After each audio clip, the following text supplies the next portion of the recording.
পারে। প্রথমেই বিনয়ের সাথে বলে রাখি ভাই, আমি আওয়ামী লীগের এমনকি আওয়ামী লীগ সমর্থক হিসাবে পরিচিত না। একটা মানুষ এত স্যাক্রিফাইজিং হতে পারে, এখানে বঙ্গবন্ধু 55 সন পর্যন্ত ওনার বর্ণনা দিয়েছেন। একটা নেতা, এত বড় একটা নেতা বাংলাদেশে জন্ম নিয়েছিল। আমার প্রথম কষ্ট এই বইটা পড়ে যে এত বড় একটা নেতা বাংলাদেশে জন্ম নিয়েছিল, আমরা কোনোদিনও রিয়ালাইজ করতে পারলাম না until the publication of this book. আমি রাজনীতির বই কম পড়ি নাই, বঙ্গবন্ধু নিয়ে যারা লিখেছেন তাদের যে কোনো বইয়ের চেয়ে বঙ্গবন্ধুর নিজের আত্মজীবনী অনেক অনেক বেশি অসাধারণ। এই বইটা পড়ে আমার কয়েকবার মনে হয়েছে আমি একটা আর্টিকেল লিখি যে শেখ হাসিনাকে ধন্যবাদ, যিনি এই বইটা আমাদের সামনে হাজির করে দিয়েছেন। আমি অনেক বড় সমালোচক সরকারের শেখ হাসিনা, কিন্তু এই যে একটা কাজ উনি আমাদের করে দিয়ে গেছেন, এবং এই বইটা আমি পুঙ্খানুপুঙ্খভাবে চেষ্টা করেছি বোঝার জন্য এখানে কোনো কিছু ডিস্টর্ট করা হয়েছে নাকি, এখানে কোনো কিছু ডিস্টর্টও করা হয় নাই। আনন্দের কোনো জায়গা নাই, তো আনন্দময় একটা দেশ গড়ার স্বপ্ন ছিল বঙ্গবন্ধুর। আমার কাছে মনে হয়েছে উনি প্রচন্ড ভালোবাসতেন দেশের মানুষকে। এবং আমি এই কথাটা সবাইকে বলি, আপনি দেখেন আমি বিএনপি আমলে কিন্তু বঙ্গবন্ধুর উপর লেখা লিখেছিলাম প্রথম আলোতে। কারণ আমার কাছে মনে হয় কি, বঙ্গবন্ধু আর আওয়ামী লীগ তো এক না। আমি কিন্তু আওয়ামী লীগ সরকারের বিভিন্ন পদক্ষেপ সমালোচনা করি, কিন্তু বাংলাদেশের স্বাধীনতা যুদ্ধে বঙ্গবন্ধুর যে অবদান, এটা আমার এই ইতিহাস চর্চা বা আমার এই আপনার সাংবিধানিক ইতিহাস চর্চা এগুলির মধ্যে থেকে আরো বেশি পোক্ত হয়েছে। আনন্দময় একটা দেশ গড়ার স্বপ্ন ছিল বঙ্গবন্ধুর। আমার কাছে মনে হয়েছে উনি প্রচন্ড ভালোবাসতেন দেশের মানুষকে। এবং আমি এই কথাটা সবাইকে বলি, আপনি দেখেন আমি বিএনপি আমলে কিন্তু বঙ্গবন্ধুর উপর লেখা লিখেছিলাম প্রথম আলোতে। কারণ আমার কাছে মনে হয় কি, বঙ্গবন্ধু আর আওয়ামী লীগ তো এক না। এখন আমি আপনাকে দুটো প্রশ্ন করতে চাই।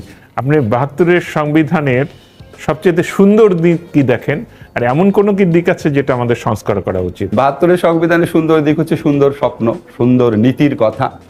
পার্ট 2 এবং পার্ট 3 তে একটা আছে যে পাকিস্তান 24 বছর একটা সংবিধান দিতে পারে নাই।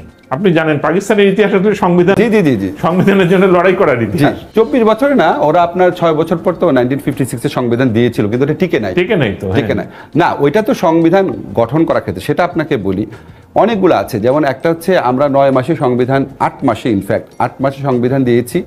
এটা এই সাবকন্টিনেন্টে কোনো নজির নাই, পৃথিবীতেও খুব কম নজির আছে। আপনি জানেন কিছুদিন আগে নেপালে সংবিধান রচনা করেছে, তারা প্রায় 8-9 বছর লেগেছে তাদের। এটা তো আছেই, কিন্তু সংবিধানের বিউটি আপনি বলেছেন তো, একটা বিউটি হচ্ছে কি, সংবিধানে সারাক্ষণ জনগণকে মালিকানা দেওয়া হয়েছে। আর্টিকেল 7 বলা প্রজাতন্ত্রের মালিক জনগণ, এবং সংবিধান শুরু হয়েছে আমরা জনগণ দিচ্ছি, আমরা জনগণ এই সংবিধান আমাদের দিচ্ছি 2 বার। আরেক জায়গায় বলা হয়েছে যে এই প্রজাতন্ত্রের যত খনিজ সম্পদ আছে না, এটার মালিক হচ্ছে জনগণ। অর্থনৈতিক মালিকানা জনগণকে দেওয়া হয়েছে, রাজনৈতিক মালিকানা জনগণকে দেওয়া হয়েছে, এবং প্রিএম্বলে সংবিধানের মালিকানা জনগণকে দেওয়া হয়েছে। বঙ্গবন্ধু তো আসলে গ্রাসরুট থেকে পলিটিক্স করে আসা মানুষ। এবং আপনার মনে আছে একটা বইয়ের যখন আলোচনা হচ্ছিল, তখন রেহমান সোবান এবং রৌনক জাহান ওনারা ছিলেন। সবসময় মধ্যে বঙ্গবন্ধুর কাছে কিন্তু সমাজতন্ত্র ছিল শোষিতর দৃষ্টিতে দেখা সমাজতন্ত্র, যে জন্য উনি সমাজতন্ত্রের কোর যে ভ্যালু, এটা বলতে উনি সারাক্ষণ বৈষম্য মুক্তি আর শোষণ মুক্তির কথা বলেছেন। আচ্ছা, আরেকটা বিউটি আপনি যেটা বললেন, এখানে খুব ভালো ভালো কথা আছে। আমাদের যে পার্ট 2 এবং পার্ট 3 তে মৌলিক নীতিমালা এবং মৌলিক অধিকার, এগুলি অসাধারণ। কিন্তু এখানে ওনারা যখন এই সংবিধানটা রচনা করেন, ওনাদের কিছু বিরূপ অভিজ্ঞতার মধ্যে দিয়ে ওনারা সংবিধানটা রচনা করেছিলেন। যেমন পাকিস্তানে যে প্রেসিডেন্ট ছিল বা গভর্নর জেনারেল ছিল, উনি বারবার সংসদ ভেঙে দিত, বারবার আপনার সংবিধান বাতিল করে দিত। ওনারা এটিতে অতিষ্ঠ হয়ে রাষ্ট্রপতির ক্ষমতা কত কমানো যায় এই চেষ্টাটা করেছেন। আপনি সংবিধান বিতর্কে এটা আছে। এটা করতে গিয়ে প্রধানমন্ত্রীর ক্ষমতা যে অনেক বাড়ানো হয়েছে, এটা ওনারা খেয়াল করেন নাই। বিতর্কের মধ্যে সেটা আছে, প্রধানমন্ত্রীর ক্ষমতা বেশি হয়ে যাচ্ছে। জি, এবং আওয়ামী লীগের কিছু কিছু সদস্য বলেছিলেন। আরেকটা জিনিস হচ্ছে ওনাদের ওই যে বিরূপ অভিজ্ঞতা।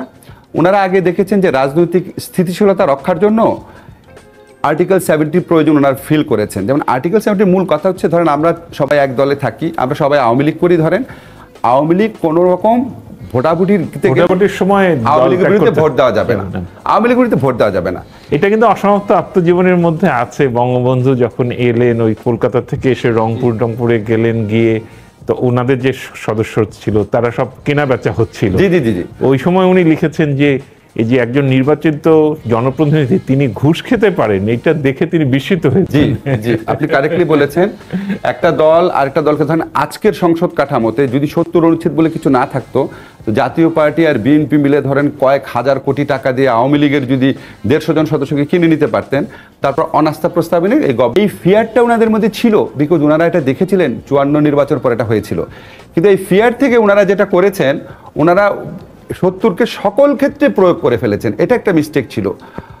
এখন মৌলিক নীতিগত প্রশ্নে বা সরকার পরিবর্তনের প্রশ্নে Exactly. অন্য সাধারণ বিষয়ে ভোট দেওয়া যাবে না, this is the problem. Vote দেওয়ার অধিকারটা দিলে ভালো হতো। এক্স্যাক্টলি, এই যে আপনি কারেক্টলি বলেছেন। এখন ধরেন বঙ্গবন্ধুরা ওনাদের রাজনৈতিক বিরূপ অভিজ্ঞতার ভিত্তিতে কিছু কিছু জায়গায় হয়তো ওনাদের মানে খুব কারেক্ট ডিসিশন নেন নাই, কিন্তু আমরা তো 50 বছরের অভিজ্ঞতা থেকে শিখেছি। এই যে আপনি নিজেই বলতে পারছেন, আপনার লিগাল ব্যাকগ্রাউন্ড না, আপনি একজন ইঞ্জিনিয়ার, কিন্তু আপনি ধরে ফেলেছেন জিনিসটা। তাহলে আমি কি করবো, যে 70 অনুচ্ছেদ আমি বলবো আস্থা অনাস্থা ভোটের ক্ষেত্রে আর বাজেট পাশের ক্ষেত্রে প্রযোজ্য, অন্য সকল ক্ষেত্রে দলের বিরুদ্ধে ভোট দেওয়া যাবে।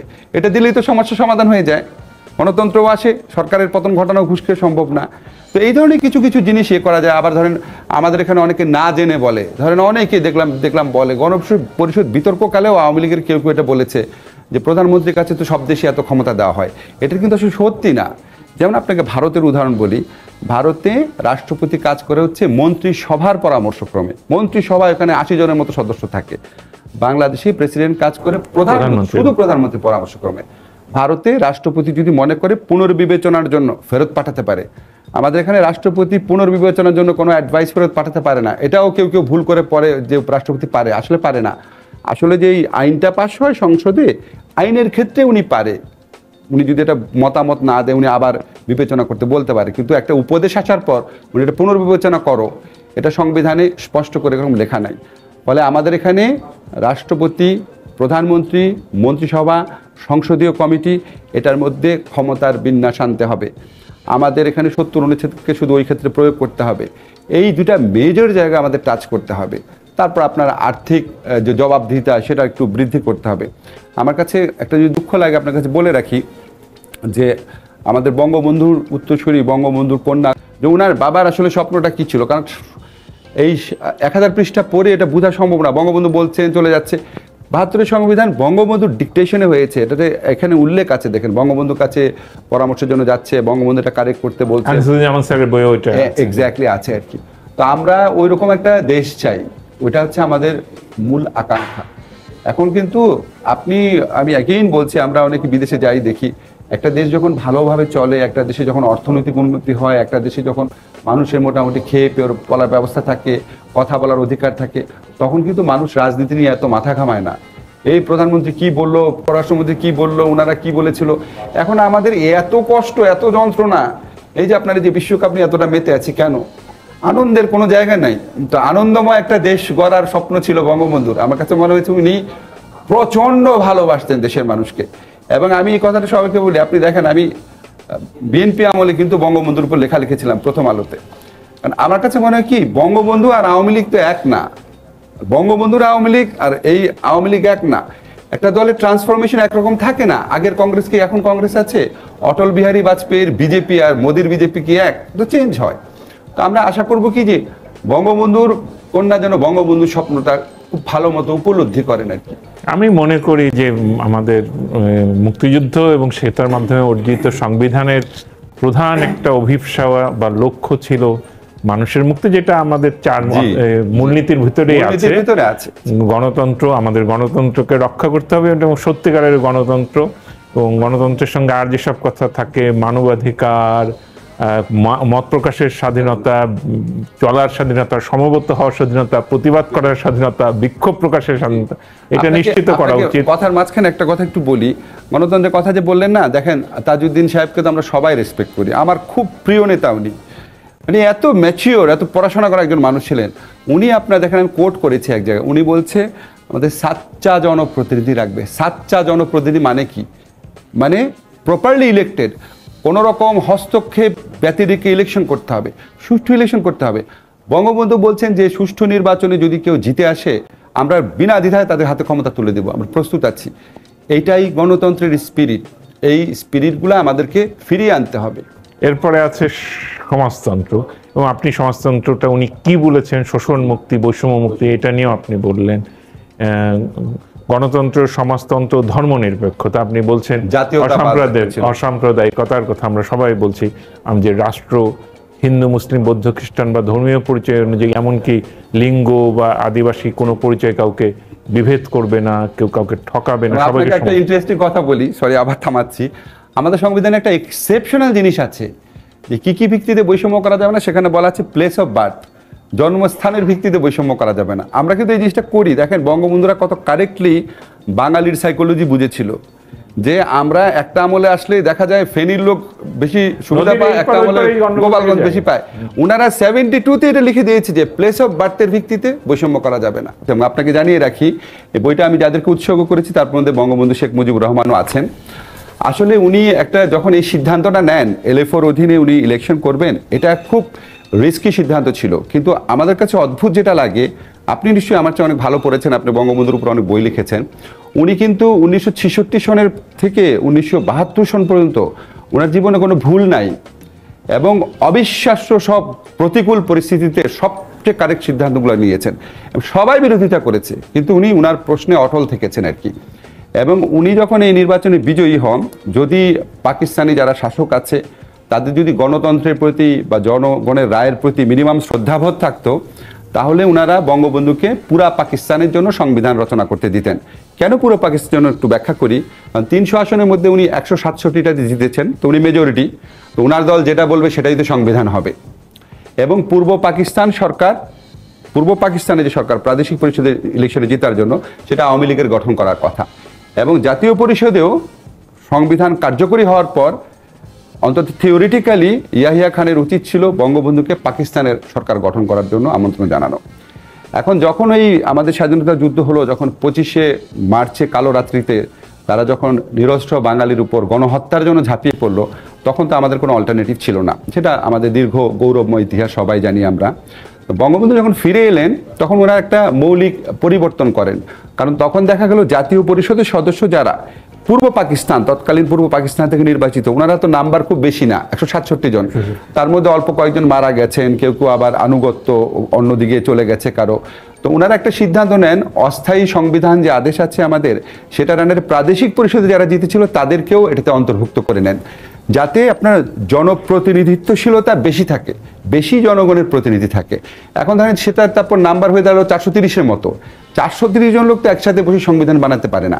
এই জন্য গণপরিষদ থেকে আপনি বলছিলেন যে এই 430-এর মধ্যে মারা গেছেন, শহীদ হয়েছেন এবং আনুগত্যের প্রশ্ন ইত্যাদি মিলে 403-এর মতন। একদম শেষ যখন সংবিধানটা অ্যাডপ্টেড হয় 4 নভেম্বর, তখন 403-এর মতো ছিল। তো এই নাম্বারের ভ্যারিয়েশনটা খুব বড় ব্যাপার না। তো আমাদের যখন ওনারা বসলেন একসাথে, বঙ্গবন্ধুর নেতৃত্বে যখন গণপরিষদের প্রথম অধিবেশন বসলো, এবং ওনারা কিন্তু আপনার ওই যে মুজিবনগর দিবসে বসেছিলেন একসাথে, হিস্টোরিক্যাল ডেটগুলো মনে রেখেছেন, 10 এপ্রিল। জি, তখন ওনারা কিন্তু করেন নাই, এই 430 জন মিলে বসে বানানোর চেষ্টা করেন নাই। ওনারা 34 সদস্য বিশিষ্ট একটা খসড়া সংবিধান প্রণয়ন কমিটি করেন। সেই কমিটির প্রধান ছিলেন ডক্টর কামাল হোসেন। সেই কমিটিতে একমাত্র বিরোধী দল থেকে ছিলেন সুরঞ্জিত সেনগুপ্ত, একমাত্র মহিলা প্রতিনিধি ছিলেন রাজিয়া বানু। এবং ওই কমিটিতে মুজিবনগর সরকারের যারা সদস্য ছিলেন তারা প্রত্যেকে ছিলেন। ফলে ওনারা প্রচণ্ড একটা ইনফর্মড একটা ডিসকাশন করেন। বঙ্গবন্ধু আমার মনে আছে যে বঙ্গবন্ধুর সাথে আপনি আনিসুজ্জামান স্যারের বই পড়ে দেখবেন, বঙ্গবন্ধুর সাথে ওনারা মাঝে মাঝে কনসাল্ট করেন, দেখা করেন। এবং ওনারা যে ড্রাফটটা করে দেন, সেটা আবার 400 শতাধিক সদস্য মিলে আলোচনা করেন, ডিবেট করেন, প্রচণ্ড ডিবেট হয় কিছু কিছু বিধান নিয়ে। এই আলোচনা এবং ডিবেটের যে প্রসিডিংসটা, যেখানে যেই দলে লিপিবদ্ধ হয়, সেটাকে আমরা বলি গণপরিষদ বিতর্ক। এটা বেরিয়ে হয়েছে গণপরিষদ বিতর্ক। 34 জন যে ছোট ঘরে বসলেন, ওইটারও এর মধ্যে আছে না? ওইটা যখন 403 জন আলোচিত হয়, তবে 34 জন মিলে যে রিপোর্টটা দেয়, সেই রিপোর্টটা আমার কাছে আছে। এটা আমাকে ডক্টর কামাল হোসেন দিয়েছিলেন, ওটা ইংরেজিতে, ওটা কোনো বাংলা অনুবাদ নাই। এই বইতে প্রথমবারের মতো আমি এটা বাংলা অনুবাদ করেছি। সাংঘাতিক রিসোর্সফুল একটা। 34 জন যে আপনার রিপোর্টটা দিয়েছে, এটা কেনই খুব ইম্পর্টেন্ট, আপনি খুব অবাক হয়ে যাবেন যে ওখানে 6 জন কিন্তু নোট অফ ডিসেন্ট দিয়েছিল। বঙ্গবন্ধুর আমলে গণতত্ত্ব চর্চার সুযোগ অন্তত 72 সনে কতটুকু ছিল সেটার প্রমাণ হচ্ছে ওখানে 6 জন নোট অফ ডিসেন্ট দিয়েছিল। তার মধ্যে 5 জন আওয়ামী লীগের সদস্য, শুধুমাত্র সুরঞ্জিত বিরোধী দলের সদস্য। এবং আওয়ামী লীগের সদস্যদের